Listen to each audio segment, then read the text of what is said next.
Estudante, tudo bem com você? Sou o professor Rony Koser, da disciplina de Ensino Religioso, e nesta aula a gente vai conversar um pouquinho sobre um tema super interessante e muito presente na nossa realidade social brasileira.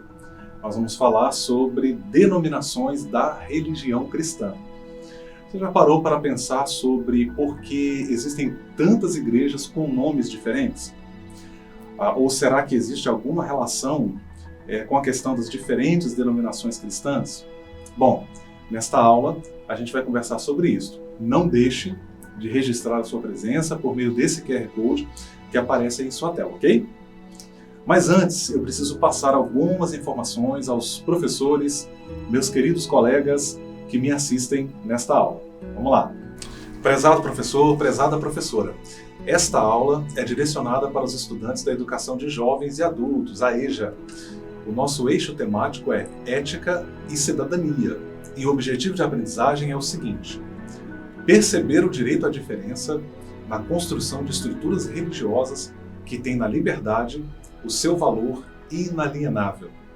E claro, a gente não pode deixar de mencionar também o objetivo da nossa aula, que é o seguinte: delinear diferentes denominações da religião cristã e correlacionar essa realidade plural com a necessidade do diálogo e do respeito mútuo. Bom, feitas essas considerações, agora vamos à nossa aula. Vamos começar com uma indagação. Afinal de contas, o que é uma denominação cristã? Qual o sentido da palavra denominação? Observe que esta palavra, denominação, ela guarda relação com a palavra nome. Denominação indica, portanto, o nome de alguma instituição ou organização, ok? No caso do cristianismo, a palavra denominação é usada para indicar diferentes grupos que se distinguem por suas histórias particulares, ritos religiosos, doutrinas e também até mesmo pela divergência de doutrinas, como nós sabemos que existem. Com efeito, e especialmente depois da Reforma Protestante no século XVI, muitas divergências de natureza teológica surgiram e contribuíram para que diferentes grupos, denominações, cristãs então surgissem. Mas a esta altura, você deve estar se perguntando até que ponto essa diversidade enorme é importante, né? Bom, hoje o cristianismo convive com uma variedade enorme de denominações cristãs e entre as igrejas protestantes, de modo que é até difícil catalogar. Você pode ver nesta imagem aqui você está vendo junto comigo aqui, diversas logomarcas de diferentes denominações evangélicas. Mas essas são algumas das principais. O fato é que há muitas outras, né? Muitas outras igrejas, como disse antes, é até difícil catalogar. Todavia, é preciso pontuar o seguinte: existem aquelas denominações maiores e históricas, das quais derivam diversas outras, e que guardam com elas muitas semelhanças em termos de convicções doutrinárias, culto e também de organização institucional. Nesta aula, eu vou fazer aqui uma apresentação objetiva desses principais segmentos do protestantismo e vou discorrer também sobre a importância da diversidade no contexto religioso. Para delinear as características particulares de cada uma dessas denominações, nós vamos manter um pé na história. Isso é necessário, pois as denominações cristãs, elas são, na verdade, e em grande medida, o resultado de longos processos e desdobramentos históricos. Vale mencionar que essa variedade ela já se percebe nos tempos do Novo Testamento, isto é, no século I da era cristã, lá na Palestina, no Oriente Médio. Os primeiros seguidores de Jesus, os cristãos, eles começaram a sair de Jerusalém e ir em direção a outros territórios com o objetivo de comunicar as boas novas de Jesus aos povos gentios. E já nesse período da história do cristianismo, isto é, no primeiro século, é possível perceber determinadas variações nos modos de ser e de entender a fé cristã. Por mais que se possa falar ou mesmo discutir a respeito de uma fé coesa em torno de crenças fundamentais, nos primórdios, ou seja, nos começos do cristianismo, o fato é que mesmo lá já ocorreram divergências. A gente tem um registro disso lá no livro de Atos, que está na Bíblia, no capítulo de número 15. E deve-se mencionar que isto foi importante, porque abriu precedentes para o acolhimento dos não-judeus ao corpo de cristãos, que inicialmente era composto apenas por judeus, ou seja, ali você já tem uma abertura para uma variedade. E assim a fé cristã ela vai se espalhar de maneira admirável por diversos lugares do Império Romano. Antes de prosseguir com tudo, quero convidar você para dar uma olhada neste mapa que aparece aqui para você já na tela, um mapa muito bonito, não? Perceba o seguinte, este mapa ele indica o avanço do cristianismo pelos territórios do Império Romano. E como você pode observar aqui na imagem, no mapa, os cristãos eles vão sair da Palestina, que é essa região aqui, e eles vão então chegar a lugares distantes, né? Como você pode ver, chegando lá na região da Macedônia e até, inclusive, na cidade de Roma, na Itália. Tendo cuidado aqui para a gente não ser anacrônico, a gente pode afirmar com segurança que já em seus primeiros passos, ou em seus primeiros anos, o cristianismo ele precisou conviver com pessoas e culturas diferentes, o que implicava em variedade, diversidade, sem dúvida. Isso é um fato. Bom, uma coisa, caro estudante, eu, como de praxe, não posso deixar de lembrar a você aqui, né, uma interrupção rápida na nossa linha de raciocínio. Não deixe de registrar a sua super big power presença nesta videoaula por meio desse QR Code que aparece em sua tela, belezinha? Agora vamos dar continuidade então. Vamos avançar um pouco na história? O que acha? Vamos lá. Falamos sobre as origens do cristianismo no século I e no século II, já passadas então algumas décadas desde o evento Cristo, e o cristianismo já tendo alcançado diversos lugares, e também muitos seguidores, é claro, surge então um movimento chamado montanismo. Por que este nome e o que esse movimento ensinava? Será que ele surgiu na montanha e por isso é chamado de montanismo? Não. Em minha enciclopédia teológica, numa perspectiva transdisciplinar, obra em 2 volumes publicada em 2020, eu apresento algumas informações importantes a respeito desse movimento, o montanismo. Vamos lá. Abre aspas aí. Entre os anos 155 a 200 depois de Cristo, surge o montanismo, um movimento com características carismáticas, liderado por Montano, e que, por sua vez, foi apoiado por 2 profetisas chamadas Prisca e Maximila. Fecha aspas. Volume 2, lá na página 755, eu comento isso aí. Como você já pode ter notado, então, montanismo deriva do nome do líder do movimento, que se chamava Montano. O montanismo valorizou o aspecto profético, até por ter em sua liderança 2 profetisas, 2 mulheres profetisas. Valorizou também a vinda de Jesus, o retorno de Jesus. Esses 2 aspectos, o relacionado ao profético e à vinda de Jesus, são muito valorizados pelos pentecostais hoje. Agora vamos à tela. Leia comigo, começando aqui pelo lado do montanismo. Vamos lá? Montanismo. O líder do movimento montanista, Montano, ele acreditava ter sido chamado para inaugurar para a igreja a era do Espírito Santo. Montano reconheceu-se como profeta e associou-se a outras 2 mulheres, Priscila e Maximila. O movimento foi também chamado de Nova Profecia. Do outro lado aqui nós temos o pentecostalismo. O movimento pentecostal ele deu forte ênfase à pessoa e à obra do Espírito Santo entre a igreja. Os pentecostais acreditam na atualidade dos dons espirituais e dos milagres, e também da profecia. Agora, saindo do século II e dando um salto na história, chegamos ao grande cisma do Oriente no ano de 1054, um evento crítico para o cristianismo.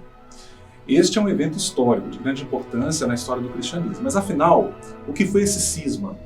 Esta palavra cisma indica ou aponta para uma divisão, um conflito que resulta em separação das partes. E de fato foi o que aconteceu na história do cristianismo. Uma grande divisão da igreja em 2 lados, Ocidente e Oriente. Assim, dessa data em diante, do ano 1054, passou-se a falar da igreja do Ocidente e da igreja do Oriente, ou igreja oriental, como preferir. Deve-se mencionar que a igreja católica A essa altura, ela tinha sedes tanto no Ocidente, em Roma, quanto no Oriente, em Constantinopla. Mas até o ano de 1054, ela constituía uma igreja só, unificada. O que acontece, pessoal? Houve um afastamento doutrinário entre essas duas sedes da Igreja Católica. E também ocorriam questões de disputa por poder, disputas relacionadas à liturgia e também à disciplina. Ocorreu também uma exclusão mútua entre os líderes dos dois lados, que aprofundou mais ainda a crise entre essas duas sedes da igreja e que acabou, na verdade, resultando nesse grande cisma, um episódio assim, até muito emblemático da história do cristianismo. Bom, resumindo a história, a Igreja Oriental seguiu separada, com sede em Constantinopla e ficando conhecida como a Igreja Oriental, e a Ocidental, com sede em Roma, que é a Igreja Católica Apostólica Romana que nós conhecemos. Mas vamos avançar um pouquinho mais na história e refletir sobre um evento que também foi, em certa medida, um evento de ruptura no cristianismo, a Reforma Protestante no século XVI. Essa reforma, ela inicia na Alemanha e depois espalha-se por outros países, e ela buscava inicialmente reformar a Igreja Católica.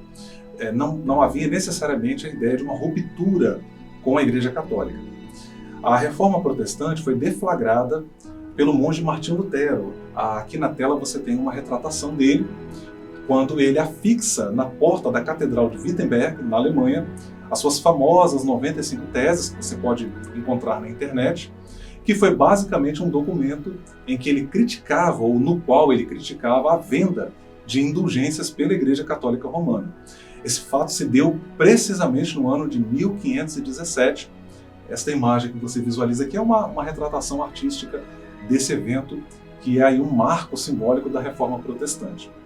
Bom, é a partir desse evento marcante, no século XVI, que surgem então os principais movimentos e vertentes teológicas que darão fundamentos e origem a diversas denominações protestantes, como, por exemplo, a luterana, a presbiteriana, a metodista, as igrejas pentecostais, etc. Bom, atualmente, o protestantismo ele é um movimento que abarca diferentes denominações com suas peculiaridades, particularidades próprias. E essa variedade é um fator muito positivo, pois contribui para que pessoas de diferentes origens, cor da pele, níveis socioeconômicos, níveis intelectuais, etc., possam pertencer, participar de uma comunidade de fé e contribuir com ela de maneira ativa. É tipo assim, pessoal, você talvez não se encaixe na igreja metodista, mas se sinta feliz na Assembleia de Deus ou vice-versa.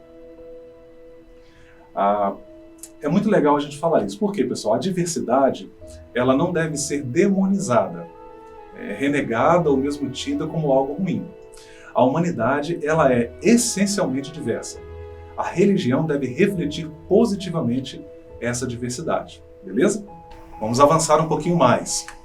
Vamos lá. A Reforma Protestante ela contribuiu direta e de maneira indireta também para o surgimento de outros movimentos que vieram depois, como a Igreja Anglicana. Dá uma olhada nessa imagem aqui, essa imagem é muito importante. Pode-se afirmar que a Igreja Anglicana foi o resultado da Reforma Protestante na Inglaterra, ou minimamente ela guarda uma relação com a Reforma Protestante, ok? Pode-se falar de 3 reformas principais que aconteceram na Europa: a luterana, a calvinista e a inglesa. Essa última inglesa chamada de anglicana. A reforma anglicana ela teve uma característica bem peculiar e às vezes até assim soa um pouco engraçada. É que ela inicia justamente a partir da iniciativa de um soberano, Henrique VIII, que optou por se desligar da Igreja Católica. As outras 2 reformas já mencionadas ocorreram porque teólogos divergiram da Igreja Católica, isto é, do seu clero, em questões doutrinárias e teológicas. Já a reforma anglicana ela ocorre porque Henrique VIII não teve o seu pedido de divórcio aceito pelo Papa Clemente VI. O que acontece então? Isso motiva o Henrique VIII a pedir o divórcio e esse fato, na verdade, de que ele pede o divórcio da sua esposa Catarina de Aragão, ele pediu o divórcio porque ela não podia gerar um herdeiro ao trono, para ele, e ele tinha o interesse então de casar com Ana Bolena, ele vai pedir o divórcio, mas a Igreja Católica, o Papa então não aceita esse pedido e se recusa então a dar o divórcio para Henrique VIII. O que acontece? Ele decide então romper com a Igreja Católica, mas ele não faz isso totalmente de maneira solitária. Ele é apoiado pelo parlamento inglês e a Igreja na Inglaterra, agora rompida com Roma, segue sua trajetória independente, de maneira independente, com influências católicas e protestantes. Ela mescla as duas influências. Bom, a Igreja Anglicana, hoje, atualmente, ela busca a unidade entre as igrejas, valorizando o ecumenismo religioso e busca ainda equilibrar a tradição católica com as influências benéficas da Reforma Protestante. Lá no site da Catedral Anglicana de São Paulo, a gente pode ler uma coisa muito legal sobre a Igreja Anglicana. Lá a gente lê o seguinte, abre aspas, que essa igreja é, abre aspas, essencialmente católica e também reformada, fecha aspas. Outro movimento muito importante derivado da Reforma Protestante foi o movimento metodista. O metodismo surgiu na Inglaterra do século XVIII como resultado de um avivamento espiritual cristão e teve como um de seus principais líderes espirituais John Wesley, um ministro anglicano. Você pode ver aqui uma retratação dele. Esse movimento ele começa, na verdade, quando John Wesley ainda era um estudante na Universidade de Oxford, lá na Inglaterra, juntamente com outros estudantes. Eles tinham o hábito de se reunir com regularidade, de maneira muito metódica, para cultivar a piedade cristã. Eles faziam isso por meio da oração, pela leitura da Bíblia, pelo jejum, pela visita aos presos e também pela visita aos enfermos. A intenção de John Wesley não era também fundar uma nova igreja à parte da igreja anglicana naquele período. E John Wesley pertencia à igreja anglicana. O desejo dele, na verdade, era fortalecer e renovar o espírito cristão das pessoas que eram vinculadas à igreja anglicana como ele próprio era. Esse grupo de estudantes, da época dos tempos de juventude de John Wesley, foi chamado inicialmente de Clube Santo. Ele ficou conhecido pelo seu método, que consistia em fixar dias exatos para o jejum, para as visitas, para as outras atividades que ele desenvolvia. E é por isto mesmo que eles foram chamados de metodistas, que significa aqueles que têm método. De fato, as biografias de John Wesley dão conta de que mesmo na vida adulta e na velhice ele era um homem extremamente metódico. Atualmente, a Igreja Metodista possui suas variações e está presente de maneira muito forte, inclusive no Brasil. Agora nós vamos falar do pentecostalismo ou movimento pentecostal, como queira. O pentecostalismo ele surge no século XX, mas lança suas raízes em movimentos bem anteriores, como o montanismo, que eu mencionei bem no começo desta aula, lembra?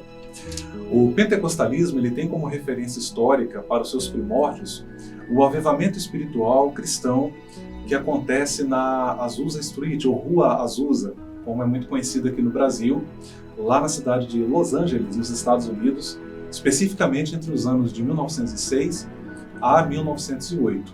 Aqui na tela você tem a imagem de William Seymour, já vou falar sobre ele. O líder espiritual do avivamento em Azusa foi um homem negro, descendente de escravos. Eu já citei o nome dele, William Seymour, e um fato muito interessante sobre a história do pentecostalismo em seu começo é que o movimento congregava pessoas de diferentes cores de pele, homens e mulheres, e oriundos de diferentes nações, sem discriminação.